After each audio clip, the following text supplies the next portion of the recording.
निफाड तालुक्यातील नांदगाव शिवारात बुधवारी दुपारी एक धक्कादायक आणि थरारक घटना घडली।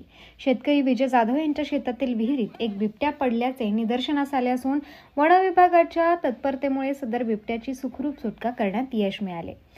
प्राथमिक माहितीनुसार सदर बिबट्या पहाटेच्या सुमारास पाण्याच्या शोधात विहिरीकडे गेला असावा। पाय घसरून विहिरीत पडल्याचा अंदाज व्यक्त करण्यात येतोय। सकाळी ही बाब लक्षात येताच स्थानिकांनी तातडीने वन विभागाला याबाबत माहिती दिली।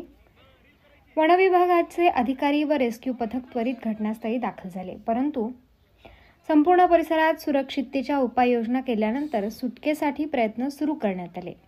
जवळपास 2 तासांच्या प्रयत्नानंतर अत्यंत काळजीपूर्वक व शिस्तबद्ध पद्धतीने बिबट्याला विहिरीबाहेर काढण्यात वन विभागाला यश आले। बिबट्याला कोणतीही शारीरिक इजा झालेली नसून त्याला आवश्यक वैद्यकीय तपासणीसाठी पाठवण्यात आले आहे। उपचारानंतर त्याला मूळ अधिवासात सुरक्षितपणे सोडण्यात येणार असल्याची माहिती वन विभागाकडून देण्यात आली।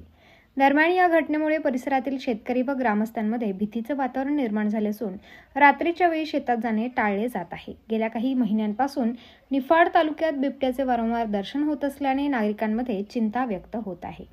ग्रामस्थांनी वन विभागाकडे या परिसरात गस्त वाढवण्याची मागणी केली असून मानवी वस्त्या व जंगल यामधील सीमारेषा झपाट्याने कमी होत असल्याचे वास्तव या घटनेतून पुन्हा एकदा अधोरेखित झाले आहे।